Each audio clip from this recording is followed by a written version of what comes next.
Perkenalkan, nama saya Desi Natalia, saya dari kelas MA 20B6. Di sini saya akan membahas tentang konsep dasar ilmu ekonomi. Menurut pengertian dari yang saya baca, ilmu ekonomi merupakan cabang ilmu sosial yang mempelajari berbagai perilaku pelaku ekonomi terhadap keputusan-keputusan ekonomi yang dibuat. Tahukah kalian, ilmu ekonomi mempunyai 8 cabang sebagai berikut. Ilmu ekonomi moneter membahas tentang uang, perbankan, dan lembaga keuangan lainnya. Contoh suku bunga, jumlah uang beredar. 2. Ilmu ekonomi publik membahas tentang kebijakan pemerintahan dalam perekonomian. Contoh APBN, APBD, dan utang pemerintah. 3. Ilmu ekonomi industri membahas tentang interaksi berbagai perusahaan dalam suatu industri, contoh kinerja kerja perusahaan. 5. Ilmu ekonomi internasional membahas tentang kegiatan perekonomian antar bangsa atau antar negara, contohnya aliran investasi antar negara. Kelima, ada ilmu ekonomi regional membahas tentang interaksi ekonomi antar wilayah dan proses perkembangan.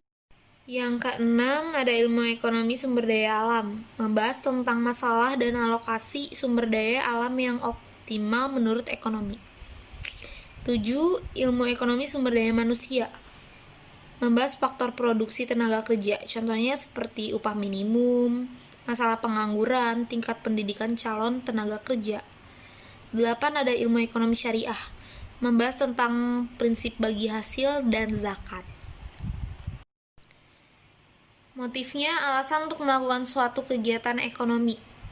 Politik ekonomi, paket tindakan yang bertujuan untuk memperbaiki perekonomian yang pada akhirnya ditunjukkan untuk meningkatkan kemakmuran seluruh rakyat. Di sini ada pernyataan positif, yaitu pernyataan yang menggambarkan fakta-fakta dari kegiatan ekonomi yang terjadi di masyarakat. Contohnya, produsen yang memanfaatkan sumber daya ekonomi secara efisien. Terus ada pernyataan normatif, yaitu pernyataan yang memfokuskan pemikiran terhadap hal-hal sebaiknya terjadi untuk kesejahteraan masyarakat. Contohnya, konsumen memperoleh harga yang murah dari produsen atau pengusaha. Di sini ada juga tentang langkah-langkah metodologi ilmiah ilmu ekonomi. Pertama, ada observasi objek permasalahan. Kedua, menentukan hubungan permasalahan dengan teori ekonomi yang terkait. 3. Menentukan hipotesis. 4. Mengidentifikasi permasalahan melalui pertanyaan. 5. Menentukan variabel-variabel yang akan dikaji. Dan yang terakhir yang keenam, menentukan asumsi-asumsi dan model yang digunakan untuk mendapatkan solusi atau kesimpulan. Di sini saya akan mengutip berita deretan faktor yang bikin ekonomi Republik Indonesia pulih cepat. Menko Bidang Perekonomian Erlangga Hartarto mengungkap bahwa ada sejumlah faktor yang menjadi keyakinan pemerintah bahwa ekonomi akan pulih pada akhir 2020 atau paling lambat 2021.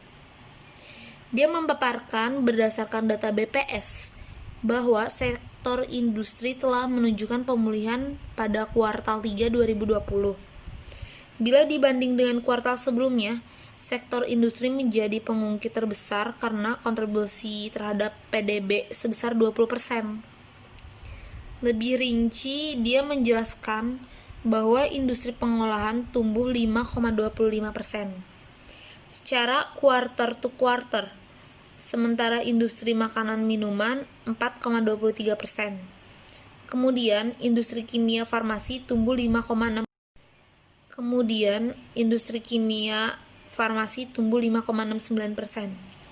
Karet 7,5%, logam dasar 10%, industri barang logam optik 8%, dan industri alat angkut 17%. Dari opini saya setuju dengan pernyataan dari Menko Bidang Perekonomian tentang faktor-faktor yang membuat pulih ekonomi nasional. Saya setuju jika segala aspek tiap-tiap industri diperhatikan, apalagi yang menjadi pendorong terbesar kemajuan ekonomi nasional, harus lebih diperbaiki agar kemajuan ekonomi nasional bisa lebih cepat berkembang ke depannya. Sekian opini yang bisa saya sampaikan. Wassalamualaikum warahmatullahi wabarakatuh.